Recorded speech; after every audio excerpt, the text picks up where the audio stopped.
Ya, kita malam hari ini akan mendengarkan satu kebenaran firman Tuhan yang sudah saya siapkan dari Esra pasal 1 ayat 1 yang 8 ya. Di mana tema kita hari ini yaitu digerakkan oleh Allah ya. Nah, bacaan ini saya rasa sangat cocok ya dengan situasi kondisi kita di Persekutuan Joy saat ini yang juga sedang dalam kondisi ya fokus untuk pembangunan ya. Saya akan membacakan teks ini eh, Esra pasal 1 ayat 1 hingga ayat yang ke-8 ya. Pada tahun pertama zaman Kores, raja negeri Persia, Tuhan menggerakkan hati Kores, raja Persia itu, untuk menggenapkan firman yang diucapkan oleh Yeremia, sehingga disiarkan di seluruh kerajaan Kores secara lisan dan tulisan pengumuman ini. Beginilah perintah Kores, raja Persia. Segala kerajaan di bumi telah dikaruniakan kepadaku oleh Tuhan Allah semesta langit. Ia menugaskan aku untuk mendirikan rumah baginya di Yerusalem yang terletak di Yehuda. Siapa di antara kamu termasuk umatnya, Allahnya menyertainya. Biarlah ia berangkat pulang ke Yerusalem yang terletak di Yehuda dan mendirikan rumah Tuhan Allah Israel, yakni Allah yang diam di Yerusalem. Dan setiap orang yang tertinggal dimanapun ia ada sebagai pendatang harus disokong oleh penduduk setempat dengan perak dan emas, harta benda dan ternak, di samping persembahan sukarela bagi rumah Allah yang ada di Yerusalem. Maka berkemaslah kepala-kepala kaum keluarga orang Yehuda dan orang Benyamin, serta para imam dan orang-orang Lewi, yakni setiap orang yang hatinya digerakkan Allah untuk berangkat pulang dan mendirikan rumah Tuhan yang ada di Yerusalem. Dan segala orang di sekeliling mereka membantu mereka dengan barang-barang perak, dengan emas, harta benda dan ternak, dan dengan pemberian yang indah-indah, selain dari segala sesuatu yang dipersembahkan dengan sukarela. Pula Raja Kores menyuruh mengeluarkan perlengkapan rumah Tuhan yang telah diangkut Nebukadnezar dari Yerusalem dan yang ditaruhnya di dalam kuil Allahnya. Kores, Raja Persia itu menyuruh mengeluarkan semuanya itu di bawah pengawasan Mitredat, bendahara raja, yang menghitung seluruhnya bagi Sesbasar, pembesar di Yehuda. Demikianlah pembacaan firman Tuhan bagi kita pada malam hari ini. Berbahagialah kita semua yang tidak saja menjadi pendengar tetapi juga menjadi pelaku firman Tuhan ya. Teman-teman, Bapak Ibu sekalian yang Tuhan Yesus kasihi, sebelum saya menjelaskan secara detail ayat-ayat kita yang kita baca, saya perlu menjelaskan sedikit tentang kronologi atau sedikit tentang latar belakang ya, latar belakang bagaimana sehingga bangsa Israel itu bisa sampai ke pembuangan lalu kemudian tahun-tahunnya seperti apa. Nah, ini kisah ini bermula bangsa Yehuda itu pada tahun 597 sebelum Masehi, ini mulai dijajah oleh Babel atau ya sekarang kita sebut sebagai Irak ya. Nah, pada masa itu raja yang memimpin adalah Raja Yoyakin ya. Di mana Raja Yoyakin itu memerintah 3 bulan 10 hari. Ya, pada masa itu Yerusalem itu dikepung oleh Babel ya, dan pembuangan besar pertama terjadi pada sekitar tanggal 16 Maret 597 sebelum Masehi ya. Nah, di mana Raja Yoyakin dan keluarganya pada masa itu serta orang-orang ya, banyak orang, beberapa petinggi-petinggi serta Yeskiel ya, itu kemudian dibawa ke Babel.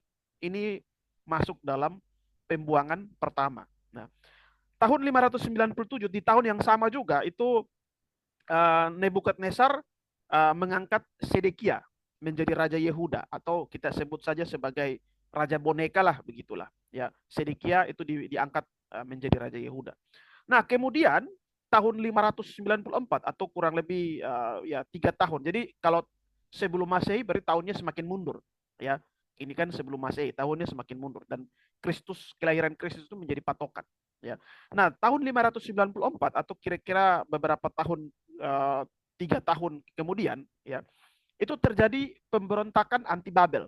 Jadi di dalam terjadi pergolakan di dalam apa namanya Yerusalem, kelompok-kelompok orang yang mau membebaskan diri dari Babel ya. Akhirnya pada tahun 587 atau sekitar 7 tahun kemudian itu Babel datang dengan pasukan yang jauh lebih besar mengepung Yerusalem, dan terjadilah pembuangan kedua, dan pembuangan kedua ini terjadi besar-besaran, ya. Itu dalam beberapa catatan disebut pada bulan Juli atau Agustus tahun 587 sebelum Masehi. Nah, pada tahun 538, ya, itu kemudian datanglah Persia, ya, atau Iran, ya, kalau sekarang Iran. Ini Persia ini kemudian mengalahkan Babel, ya, mengalahkan Babel dan mengambil alih pemerintahan, ya. Dan ketika mengambil alih pemerintahan itulah maka kemudian Kores memimpin atau mengambil alih pemerintahan dari sebelumnya itu, ya pemerintahan Babel itu, ya.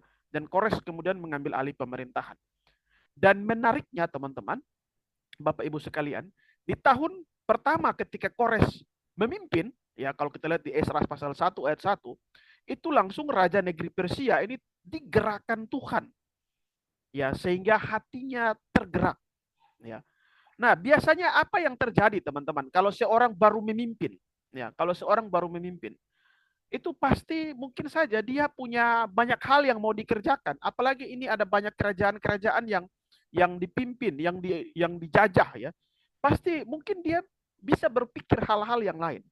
Tetapi pada tahun pertama sejak Kores memimpin, ya, itu kemudian dia hatinya digerakkan Tuhan, ya. Sebenarnya teman-teman atau Bapak Ibu sekalian, kenapa tiba-tiba Kores ini membebaskan bangsa Yehuda? Ya, memang dari kacamata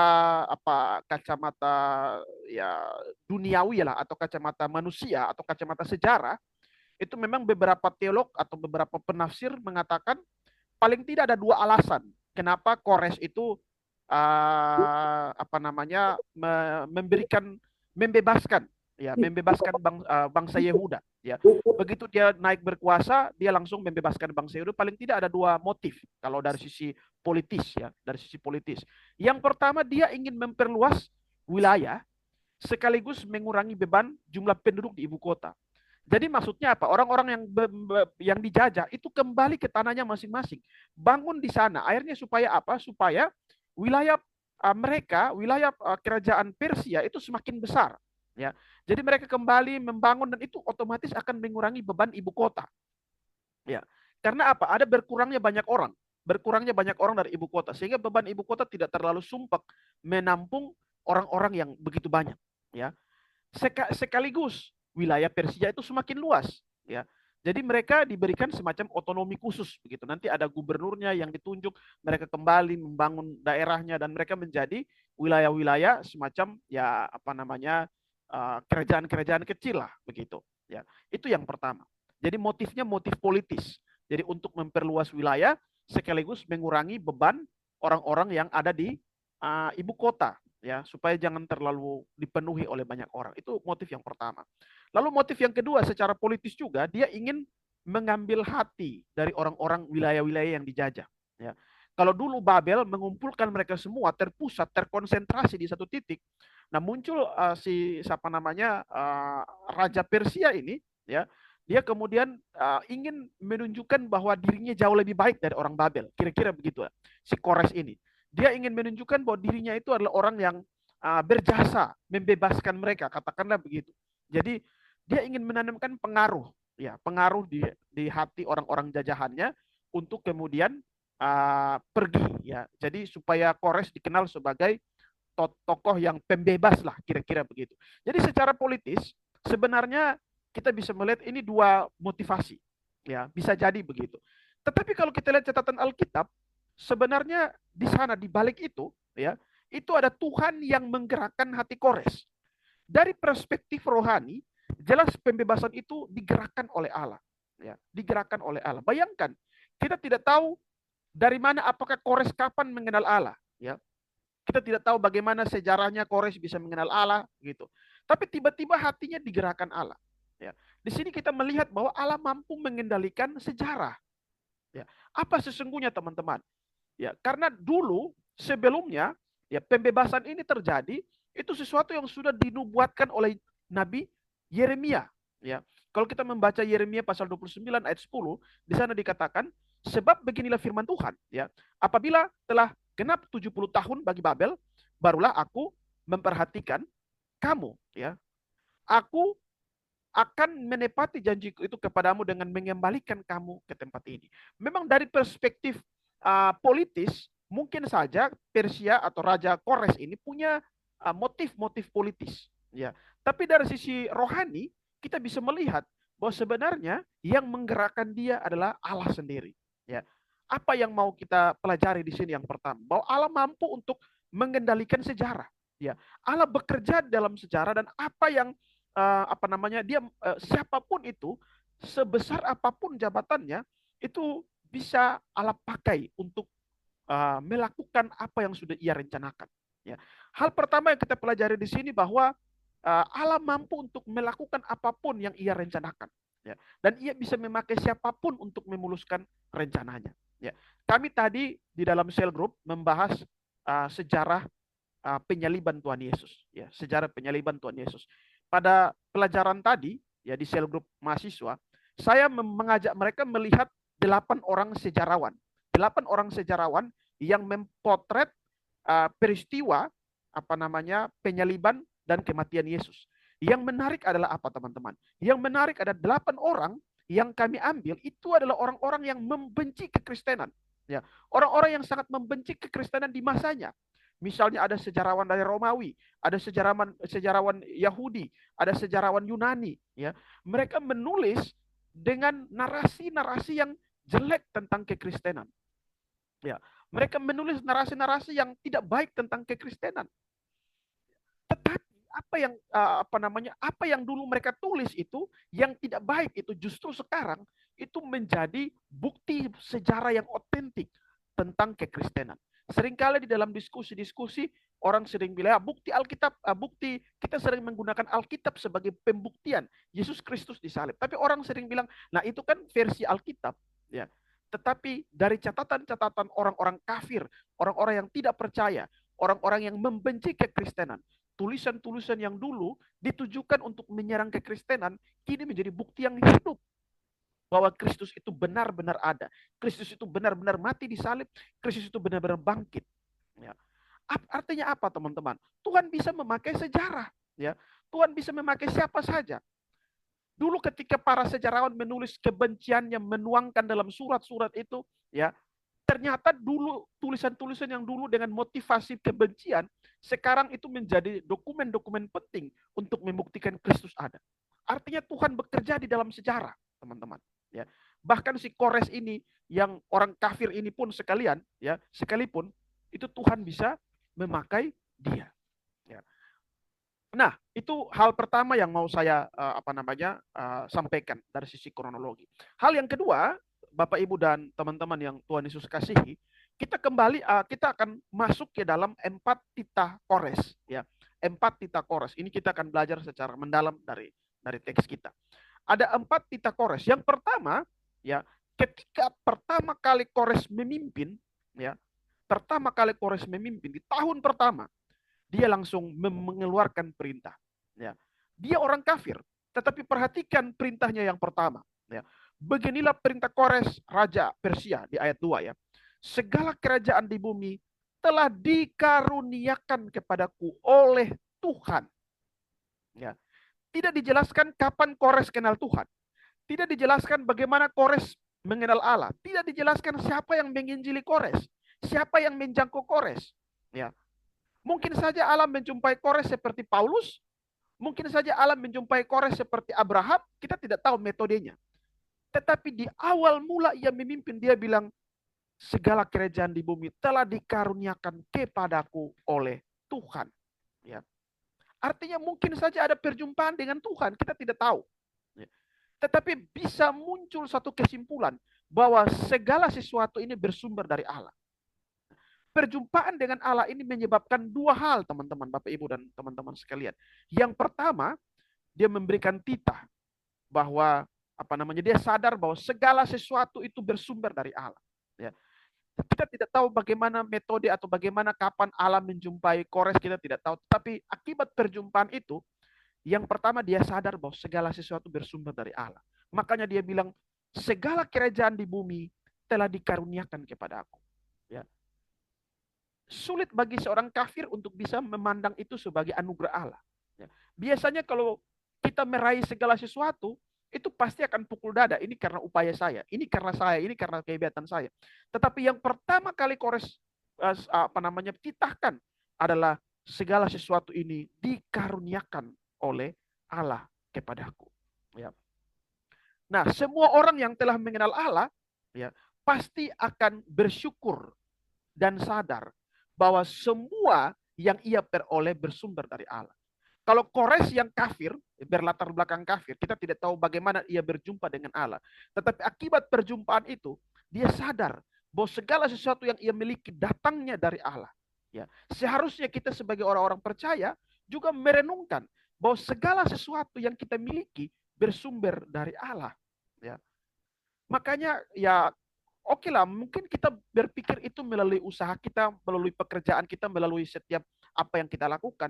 Tapi sumber berkat itu dari Allah. Ya, itu pelajaran kedua yang kita pelajari. Ya. Selain pelajaran yang pertama, bahwa Allah mampu menggerakkan sejarah, Allah ada di balik setiap peristiwa-peristiwa sejarah. Ya. Tapi hal yang kedua adalah bahwa Kores ketika dia berjumpa dengan Allah, kita tidak tahu kapan persisnya. Tapi hal yang pertama yang betul-betul mengubah dia punya pemikiran bahwa segala sesuatu bersumber dari Allah. Nah, setelah tidak sampai di situ, Bapak Ibu dan teman-teman yang Tuhan Yesus kasih, dia kemudian di ayat yang berikut, kalimat yang berikut dia bilang, ia menugaskan aku untuk mendirikan rumah baginya. Ya. Dia tidak saja bersyukur bahwa segala sesuatu bersumber dari Allah, tetapi kemudian dari kekuasaan yang dia miliki, itu dikerahkan untuk membangun rumah Allah. Ya. Selain bersyukur, ia tahu bahwa ia harus melakukan segala sesuatu untuk Allah. Ya, untuk membangun rumah Allah. Ya. Jadi dia tidak sebatas, oh segala sesuatu dari Tuhan. Lalu untuk apa? Kalau segala sesuatu untuk Tuhan, apakah berhenti di lu saja? Ya. Tidak sampai di situ. Ya. Ketika dia merasa segala sesuatu pemberian Allah, dia mampu untuk mengelola semua yang Allah berikan itu untuk membangun rumah Allah. Ya. Inilah seharusnya yang dimiliki oleh kita sebagai orang-orang Kristen. Ketika kita diberikan berkat Allah, ya, itu bukan hanya untuk kita sendiri. Ya. Tapi setiap berkat-berkat pemberian Allah, itu harus kita kembalikan untuk pekerjaan Tuhan. Harus kita berikan untuk pekerjaan Tuhan. Dukungan untuk mendukung pelayanan Tuhan. Ya. Dan itu yang terjadi pada Kores. Ya.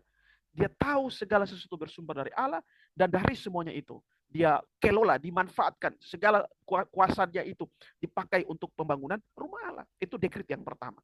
Ya. Lalu kemudian dekret yang kedua, kalau teman-teman Bapak Ibu lihat di ayat 3 ya, dia bilang, siapa di antara kamu termasuk umatnya, Allahnya menyertainya. Biarlah ia berangkat pulang ke Yerusalem yang terletak di Yehuda dan mendirikan rumah Tuhan Allah Israel, yakni Allah yang diam di Yerusalem. Ya. Dekret kedua dari Raja Persia atau Kores ini adalah memulangkan orang Yehuda, ya, memulangkan orang Yehuda. Ya. Nah, apa yang menyebabkan mereka dipulangkan? Ya, ya. Apakah karena mereka terlalu besar penderitaan? Ya. Memang dari sisi politis tadi kita sudah melihat ada dua motif dari Kores itu sendiri ya. Selain itu, tapi kalau Alkitab mengatakan hatinya digerakkan oleh Allah. Ya. Tetapi tujuan mereka dipulangkan, ya, tujuan mereka dipulangkan kalau kita melihat catatan Alkitab, yaitu karena ada dua ya, karena mereka ini adalah umat Allah. Kalau kita melihat di ayat 3 ya, dia bilang, siapa di antara kamu termasuk umatnya, ya, Allah menyertainya. Biarlah ia berangkat pulang ke Yerusalem. Ya. Jadi mereka dibebaskan itu karena mereka adalah umat Allah. Ya, ya. Allah ini bukti bahwa Allah mengasihi umatnya. Ia punya cara untuk melepaskan umatnya. Ya, dia punya cara. Jadi Kores membebaskan bangsa Israel, bangsa Yehuda secara khusus, dan orang-orang yang dibebaskan itu disebut bahwa mereka, Kores menyebut mereka sebagai umat Allah. Ya, umat Allah. Siapa di antara kamu termasuk umatnya? Berarti apa, teman-teman? Ini bicara tentang Tuhan mampu untuk memelihara umatnya. Ya, dia membebaskan umatnya, dia melindungi umatnya. Ya. Dan ketika Kores bersabda, itu bukan bersabda dalam hal bangsa, tapi ini bersabda dalam umat. ya, umat Allah. Ya. Dan mereka dibebaskan apakah untuk bersenang-senang? Tidak. Mereka dibebaskan untuk membangun rumah Allah. Kalau teman-teman ingat, ketika bangsa Israel ya diusir atau disuruh keluar oleh orang-orang Mesir, ya, atau ketika Musa bertemu dengan Firaun, itu apa yang dikatakan Musa? Ya, Musa tidak bilang, oh Firaun bangsa ini sudah terlalu capek, terlalu menderita, jadi ayo kasih keluar. Tidak. Yang Musa pergi minta, itu Musa bilang, ya kalau kita melihat di catatan Keluaran ya 5 ya, Keluaran 5 ayat 1 dia bilang, beginilah firman Tuhan Allah Israel, biarlah umatku pergi untuk mengadakan perayaan bagiku di padang gurun. Jadi Musa meminta orang Israel keluar untuk menyembah Tuhan. Dan hari ini juga, atau kisah ini, Kores mengizinkan orang Yehuda pulang untuk apa? Bukan untuk senang-senang, tetapi untuk membangun rumah Tuhan. Ya, orang umat Allah dibebaskan, ya umat Allah dibebaskan ya dari penjajahan untuk mengerjakan pekerjaan Tuhan. Bangsa Israel dibebaskan untuk melakukan pekerjaan Tuhan. Kita orang-orang percaya dibebaskan untuk melakukan pekerjaan-pekerjaan Tuhan. Ya. Jadi tidak bisa tidak kita kemudian mengabaikan pekerjaan-pekerjaan Tuhan. Itu tidak bisa. Ya. Kita dibebaskan dari dosa-dosa kita sebagai orang-orang merdeka, bukan untuk hidup bersukaria, ya, bukan untuk hidup suka-suka, tetapi untuk memuliakan Tuhan, untuk melayani Tuhan. Ya. Sehingga ini harus menjadi bahagian yang perlu kita renungkan. Makanya di Galatia pasal 5 ayat 13, dia bilang, kita telah dimerdekakan, tetapi bukan untuk kita gunakan kemerdekaan itu untuk hidup suka-suka, tetapi harus melayani seorang akan yang lain dalam kasih. Jadi kita dibebaskan Tuhan dari dosa-dosa kita. Ya, kita dianugerahkan oleh Tuhan berkat yang begitu banyak, ya, pemberian-pemberian. Itu bukan untuk kita nikmati sendiri, tetapi untuk mendukung pekerjaan Tuhan. Ya. Bapak, Ibu, dan teman-teman yang Tuhan Yesus kasihi, di dunia ini ada banyak cara bangsa-bangsa merdeka. Ya, saya tadi membaca beberapa kisah beberapa negara, ya, kisah beberapa negara yang merdeka. Kalau Indonesia kan kita tahu bersama itu melalui peperangan, ya, melalui peperangan. Ya. Kalau India, saya tadi kemudian baca kisah Mahatma Gandhi dan lain sebagainya, itu memang mereka berjuang dengan cara damai, artinya tidak perang. Tetapi juga ada harga yang harus dibayar, ada harga yang harus dibayar, ya. Yaitu Mahatma Gandhi itu keluar masuk penjara berulang-ulang kali. Ya. Ada juga negara-negara yang merdeka melalui kesepakatan, ya. Misalnya ketika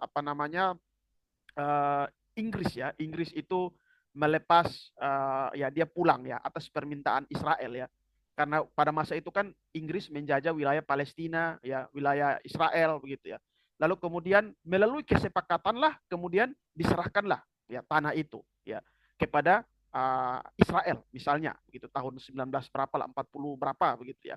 Jadi ada beragam macam cara negara-negara memperoleh kemerdekaan. Ada yang melalui kesepakatan, ada yang melalui perang, ada yang melalui jalur-jalur damai, ya, misalnya Mahatma Gandhi, tetapi tetap ada darah di sana, ya, tetap ada penderitaan di sana karena Mahatma Gandhi itu berulang kali masuk dalam penjara, ya. Tetapi kalau kita melihat di sini, ini cara yang unik, ya, cara yang unik di mana jarang ada negara yang dibebaskan atas perintah langsung dari pemimpin tertingginya, ya. Jarang. Bahkan India yang lewat jalur damai pun juga, saya membaca sejarah tadi tentang Mahatma Gandhi juga tidak semudah itu, begitu. Tidak semudah itu Inggris menyerahkan, membebaskan India, begitu. Ya. Di sini saya merenung bahwa Tuhan mampu untuk menggerakkan siapapun, ya, hati termasuk juga Kores ini untuk juga membebaskan bangsa. Bahkan itu titah langsung dari raja. Ya, ini sesuatu yang paling pasti tidak mungkin dipikirkan. Ya, pasti tidak mungkin dipikirkan oleh bangsa Israel. Ya, bagaimana Tuhan menggenapi? Ya, Tuhan menggenapi dengan cara yang mungkin saja tidak terpikirkan. Mungkin mereka berpikir dengan perang barangkali, atau mungkin orang karena beberapa catatan sejarah juga menggambarkan bahwa ada juga dinamika yang terjadi di dalam internal orang-orang Israel. Ya, ada yang mengatakan ada kelompok kubu-kubu yang mau membuat pergerakan-pergerakan untuk melakukan peperangan, ya. Tetapi cara-cara yang dipikirkan mungkin tidak terpikirkan, dan Tuhan menggunakan cara yang ajaib, ya. Tidak semua negara atau tidak semua kesempatan bangsa-bangsa bisa keluar, ya, dengan cara-cara seperti itu. Cara-cara seperti ini hanya Tuhan yang bisa merealisasikan cara-cara seperti itu, ya. Dan ini kita bersyukur bahwa kita sebagai orang Kristen, kita sebagai orang-orang yang dipilih oleh Allah, juga dibebaskan dengan cara yang agung, cara yang luar biasa, pengorbanan Kristus di kayu salib, ya. Tetapi lagi-lagi tadi saya bilang bahwa kita dimerdekakan bukan untuk hidup suka-suka, tapi untuk hidup melayani Allah. Nah, yang ketiga, kalau kita melihat dekret yang ketiga, ya, itu bisa kita lihat di dalam ayat keempat, ya. Di sana dikatakan, dan setiap orang yang tertinggal dimanapun ia ada sebagai pendatang, ya, harus disokong oleh penduduk setempat. Jadi ternyata bahwa tidak semua orang pulang, ya, tidak semua bangsa Israel pulang. Mungkin ada kelompok-kelompok orang-orang tua, atau kalau kita melihat di catatan di ayat yang ke-7, ya, di ayat yang ke-7, ya, ayat ke-5, ya, ayat ke-5 itu dijelaskan siapa-siapa yang ya yang pulang, ya. Kalau kita melihat di situ, sebentar saya geser, saya sebentar membaca, ya. Di sana dikatakan, maka berkemaslah kepala-kepala kaum keluarga. Jadi kepala-kepala kaum keluarga, orang-orang Yehuda dan orang Benyamin, serta para imam dan orang Lewi. Yakni setiap orang yang hatinya digerakkan Allah untuk berangkat pulang. Ya. Jadi tidak semua orang pulang. Yang pulang itu kepala-kepala kaum, keluarga, ya, atau mungkin ya laki-laki begitu yang kuat, sehat. Lalu kemudian para imam dan orang-orang Lewi, ya. Itu pun ya, kalau di yakni artinya bahwa kalimat seterusnya ini mau menekankan yang kelompok yang sebelumnya. Setiap orang yang hatinya digerakkan Allah. Jadi bisa jadi ada kelompok Lewi atau para imam, bisa jadi yang tidak pulang, ya. Kenapa? Karena hatinya digerakkan, tidak tergerak, ya. Jadi di sini orang-orang yang pulang nampaknya adalah orang-orang yang digerakkan hatinya. Itu kuncinya, ya. Jadi ada kepala-kepala kaum keluarga, lalu kemudian para imam, orang-orang Lewi. Nah, intinya adalah setiap orang yang hatinya digerakkan Allah. Kalau kita baca pasal kedua itu juga menjelaskan secara detail siapa-siapa yang pulang gitu, ya. Nah, jadi di sini teman-teman, yang pulang itu tidak semua orang, ya. Ada yang tertinggal, ya. Mungkin yang tertinggal ini perempuan-perempuan, anak-anak, orang-orang tua yang mungkin tidak bisa bekerja, ya, dan lain sebagainya. Tetapi ada juga kemungkinan orang-orang yang hatinya tidak tergerak, ya, hatinya tidak tergerak untuk pergi membantu pelayanan atau pergi membangun begitu, yang hatinya tidak tergerak. Sebentar ya, saya urus saya punya kamera dulu karena udah mati. Sebentar.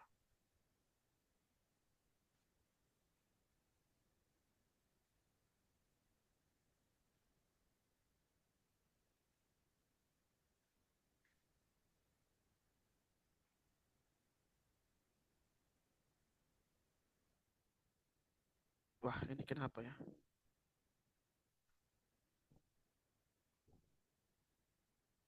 Ya, sudahlah, ya. Jadi uh, sepertinya ada kelompok-kelompok orang yang tertinggal, mungkin juga ibu-ibu, anak-anak, ya, atau sudah orang tua, atau juga orang-orang yang hatinya tidak tergerak, ya. Jadi di sini ada orang yang terbagi dalam dua kelompok. Ada orang yang hatinya digerakkan oleh Allah untuk pulang, tapi ada orang yang hatinya mungkin tidak tergerak, ya. Bisa saja dia kuat sehat tapi tidak tergerak untuk pulang, ya. Jadi tidak semua orang itu memang terpanggil untuk pergi dan bangun rumah, ya. Ya, di dalam kehidupan kita juga, ya, memang kita sebagai orang Kristen ya dipanggil untuk melakukan pekerjaan Tuhan. Tapi faktanya memang banyak juga atau seringkali juga ada orang-orang yang tidak terpanggil, ya, yang hatinya juga ya masa bodoh lah, ya. Atau mungkin ya itu tadi tidak ikut dalam rombongan yang pergi untuk membangun gedung di sana begitu, ya. Ya. Tetapi apakah kemudian mereka tidak diberkati? Bahkan titahnya jelas, ya. Titah Raja Kores jelas, ya. Orang-orang yang tertinggal juga diperhatikan, ya. Orang-orang yang tertinggal juga diperhatikan. Tetapi mungkin saja di antara orang-orang yang tinggal ada yang tidak tergerak, ya, untuk pergi. Artinya apa, teman-teman? Tidak semua orang yang mendapat anugerah Tuhan ya, itu kemudian hatinya tergerak untuk membangun. Ya. Tidak semua orang. Ya. Hanya orang-orang yang digerakkan Tuhan. Dan saya percaya, saya bersyukur bahwa hari ini di Joy masih ada orang-orang yang Allah gerakan hatinya untuk mendukung. Ya. Tidak mudah, teman-teman. Setiap bulan kita harus mengumpulkan uang 2 juta, itu bagi saya bukan pekerjaan yang mudah. Ya. Itu satu pekerjaan yang sangat sulit. Ya. Ya, dulu-dulu kita mau dapat uang 2 juta saja itu ya itu usaha dana pontang-panting. Ya, usaha dana pontang-panting. Tetapi hari ini ya Tuhan mengutus banyak orang-orang yang punya hati, punya keterbebanan ya. Dan karena tidak semua orang bisa punya keterbebanan hal yang sama ya. Dan saya bersyukur ya tuh hari ini Tuhan ya memberikan banyak orang-orang yang sangat terbeban untuk mengangkat pelayanan ini. Ya. Ya, kalau kita melihat orang-orang itu ya diberkati juga ya. Bahkan kita lihat kalau di ayat 6 ya. Itu di sana jelas ya. Itu apa namanya? Dan segala orang di sekeliling mereka membantu dengan barang-barang perak ini, membantu orang-orang yang tertinggal maupun membantu orang-orang yang pergi ya. Tetapi apakah mereka juga punya keterbebanan? Ya ya tidak begitu. Ya kalau dia tua, orang tua masih wajar, anak-anak masih wajar ya. Tetapi kalau misalnya dia adalah orang-orang yang kuat, yang sehat. Karena kalau kita melihat ayat 5, ya, ya, ini kan kepala-kepala kaum keluarga, ya, para imam, orang Lewi, yakni setiap orang yang hatinya digerakkan Allah. Jadi dasar orang-orang yang pergi hanya orang-orang yang digerakkan Allah. Ya, berarti ada orang-orang yang mungkin saja tidak digerakkan, hatinya tidak tergerak. Ya. Jadi inilah realita juga ya, bahwa tidak semua orang yang menikmati berkat Tuhan juga punya keterbebanan yang sama, ya, punya keterbebanan yang sama untuk mendukung pelayanan. Ya. Tapi bersyukurlah saat di Joy saat ini masih banyak orang yang Tuhan uh, gerakan. Dan kalau kita melihat, walaupun orang-orang itu tidak terbeban, tapi ada Tuhan menggerakkan orang-orang yang lain untuk mendukung, ya, mendukung yang pergi maupun mendukung yang tinggal. Ya.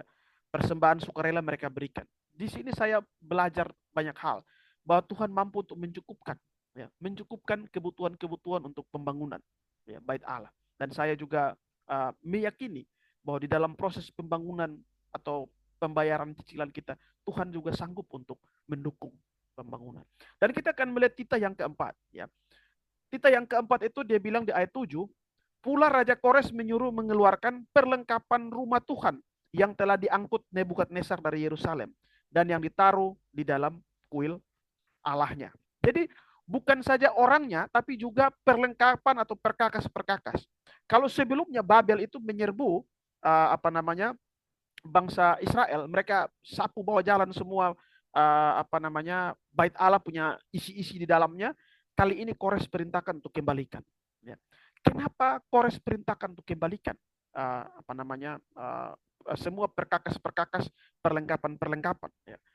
Karena apa? Bahwa nama Tuhan, ya, karena Kores betul-betul mau mengagungkan nama Tuhan, nama yang dulu di apa ya, mau dibilang dihina oleh bangsa Babel, ya, diinjak-injak, mereka membakar rumah Tuhan, dan kini Tuhan mau mendirikan kembali namanya, keagungan Tuhan.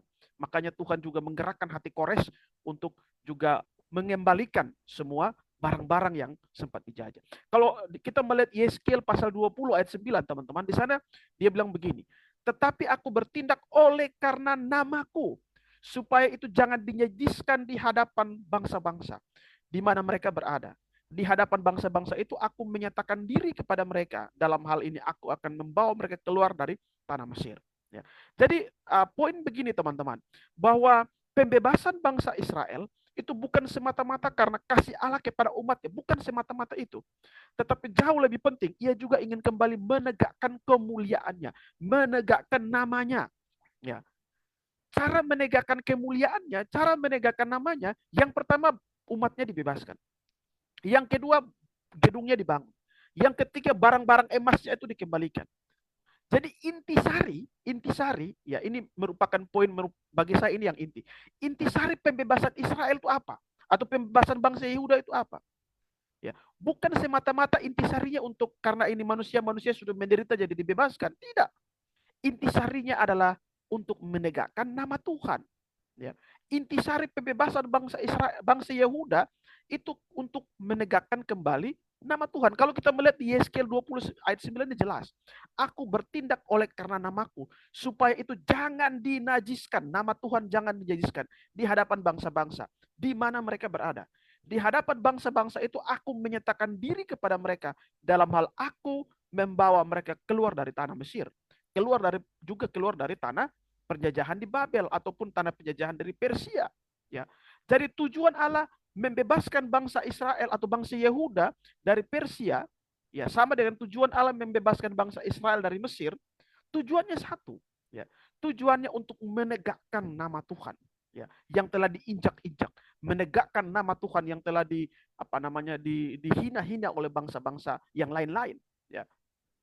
Dan itu sebenarnya pembebasan, itu sebenarnya tujuan utama atau motivasi utama di balik pembebasan yang dialami baik oleh bangsa Israel ketika masa penjajahan Mesir maupun bangsa Yehuda ketika penjajahan Persia. Ya. Makanya ada satu kutipan dari renungan STEMI, ya, yang menarik. Dia bilang begini, jika bagian ini kita lupakan, ya, maka kita akan menjadi orang Kristen yang sangat berpusat kepada diri kita, ya, dan terlatih untuk memiliki kerohanian yang rusak karena sifat egois yang terus dipupuk. Tuhan bertindak demi namanya yang kudus. Itulah sebabnya selain mengizinkan orang Israel bebas dari tanah tempat mereka dibuang, dia juga memerintahkan mereka untuk membangun kembali bait suci agar namanya kembali dinyatakan di tengah-tengah umatnya. Poinnya apa, teman-teman, yang bisa kita pelajari di sini? Ya, setiap kali Allah menolong kita, perhatikan lagi, setiap kali Allah menolong kita, pesan utamanya yang mau disampaikan bukan sekedar kebebasan kita, bukan sekedar kita dilepaskan dari setiap pergumulan-pergumulan. Poinnya adalah supaya nama Tuhan dimuliakan. Itu sebenarnya, itu poinnya. Ya, tujuan pembebasan kita hanya untuk nama Tuhan dimuliakan. Tujuan pembebasan bangsa Israel untuk nama Tuhan yang dimuliakan. Tujuan pembebasan Yehuda dari tanah kerajaan Persia hanya untuk nama Tuhan yang dimuliakan. Makanya Yeskel 20 ayat 9, aku bertindak oleh karena namaku, supaya jangan dinajiskan di hadapan bangsa-bangsa di mana mereka berada. Di hadapan bangsa-bangsa itu aku menyatakan diri kepada mereka. Dalam hal aku membawa mereka keluar dari tanah Mesir. Ya. Jadi tujuan bangsa Israel, tujuan bangsa Yehuda, tujuan kita ditolong Allah, dibebaskan Allah, itu untuk apa? Apakah semata-mata untuk kita? Ya, tidak. Supaya nama Tuhan itu ditegakkan, ya, supaya nama Tuhan dimuliakan. Itu yang sebenarnya yang paling utama dari cerita pembebasan ini. Ya. Jadi setiap kali Allah menolong kita, ya, setiap kali Allah memberkati kita, bukan untuk diri kita sendiri. Ya. Setiap kali kita mendapat berkat, bukan untuk diri kita sendiri. Allah memberikan begitu banyak berkat supaya nama Tuhan dimuliakan. Ya. Supaya nama Tuhan dimuliakan. Jadi kalau berkat-berkat itu hanya kita pakai untuk diri kita sendiri, ya, maka bukan nama Tuhan yang dimuliakan, tapi nama Tuhan justru dihujat. Ya. Pekerjaan Tuhan justru dihujat. Untuk itu mari kita kembali kepada semangat spirit dari firman Tuhan. Bahwa setiap berkat Tuhan yang Tuhan berikan, itu bukan untuk kita sendiri. Tapi tujuannya semata-mata untuk supaya nama Tuhan dimuliakan. Ya. Mari kita memuliakan Tuhan dengan segala sesuatu yang Tuhan percayakan kepada kita.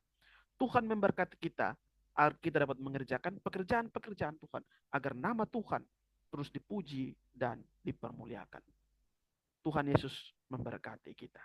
Ya. Baik, mungkin ini satu ya bagian firman Tuhan yang mudah-mudahan bisa menyemangati kita di dalam pelayanan persekutuan kita secara khusus. Dan mungkin ada teman-teman yang mau sharing firman atau yang berbagi apa yang mau didapat